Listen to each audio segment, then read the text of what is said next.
25 अगस्त को हरियाणा विधानसभा का मानसून सत्र शुरू हो रहा है। उसके घेराव की तैयारी आम आदमी पार्टी की तरफ से की जा रही है। किन किन मुद्दों पर घेरा जाएगा, बातचीत करेंगे। हमारे साथ आम आदमी पार्टी के सीनियर नेता और उपाध्यक्ष अनुराग ढांडा जी मौजूद हैं। ढांडा जी, क्या क्या मुद्दे जो रहेंगे जिसको लेकर के आप विधानसभा घेराव करेंगे?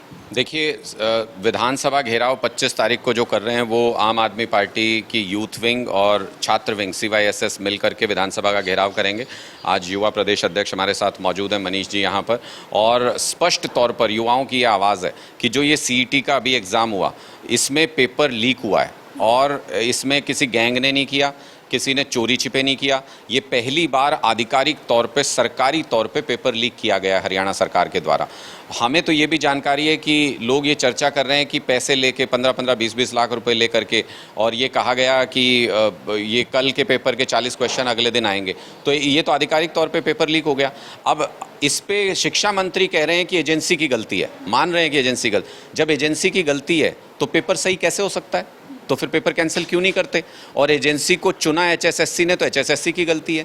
HSSC के वो मेंबर चुने, ये शिक्षा मंत्री की गलती है। और ऐसा शिक्षा मंत्री बिठा दिया हरियाणा के सिर पे, ये मुख्यमंत्री की गलती है। ये तो पूरी चेन है नीचे से ऊपर तक इनकी। कोई एक सिरा पकड़िए, सारे साथ में खिंचते चले आएंगे। जुडिशियल जांच होनी चाहिए इस बात की कि ये इस तरीके से पेपर लीक कैसे हुआ और क्यों मुख्यमंत्री से लेकर शिक्षा मंत्री तक उस एजेंसी का बचाव कर रहे हैं। ब्लैकलिस्ट अभी तक क्यों नहीं किया गया उस एजेंसी को? अभी तक उन अधिकारियों के खिलाफ कार्रवाई क्यों नहीं की जो इसमें इन्वॉल्व थे? अभी तक ये जांच क्यों नहीं की गई कि क्या कोई मंत्री, क्या कोई बड़ा नेता इसमें शामिल है इस पेपर लीक में?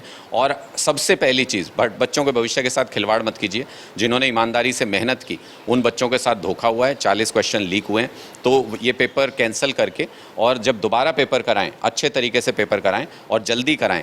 तो उसमें ये ड्रामा नहीं होना चाहिए कि 4 गुना लेंगे कि 8 गुना लेंगे। CET क्वालिफाई किए हुए सभी 3.5 लाख बच्चों को मौका मिलना चाहिए और उनको जो भी उस विषय से संबंधित है वो सारे छात्र उस परीक्षा में बैठ सके।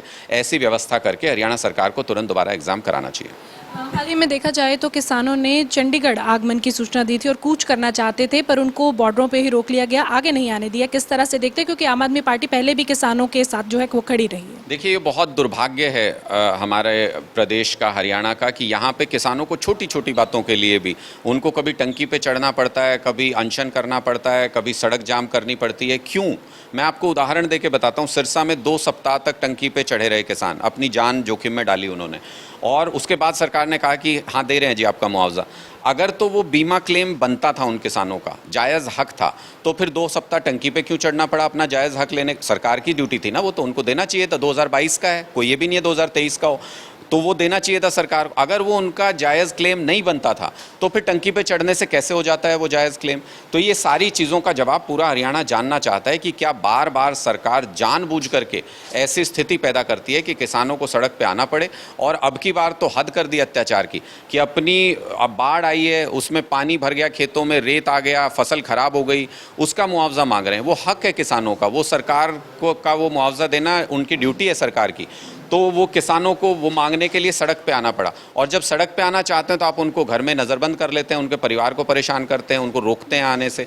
लोकतांत्रिक तरीके से जब वो प्रदर्शन करना चाहते हैं, अपना हक मांगना, उससे कैसे रोक सकते हो आप?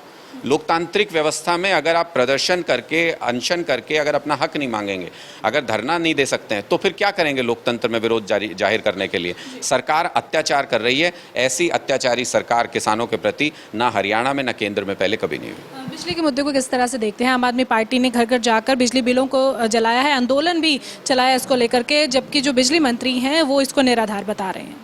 बिजली मंत्री, तो मैं उनसे कहना चाहूँगा कि उनके अपने गाँव में 6-6 घंटे के पावर कट लग रहे हैं। अगर प्रदेश की चिंता नहीं कर सकते, अपने गांव की चिंता कर लें। बिजली मंत्री कभी अपने गांव जाया करें ताकि पता लगे कि बिजली कट क्या होते हैं।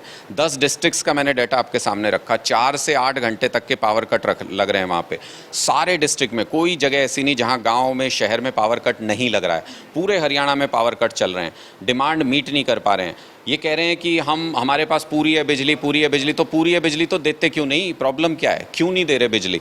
लोग तो बिजली मांग रहे हैं, पूरे हरियाणा में लोग त्रस्त हैं। हमारे बिजली आंदोलन को ज़बरदस्त रिस्पांस मिला है। 22-23 लाख से ज़्यादा घरों में हम पहुंच चुके हैं बिजली आंदोलन को लेकर के, और लोग ये कह रहे हैं कि हमें समझ ही नहीं आता कि यहाँ बिजली आ क्यों नहीं सकती।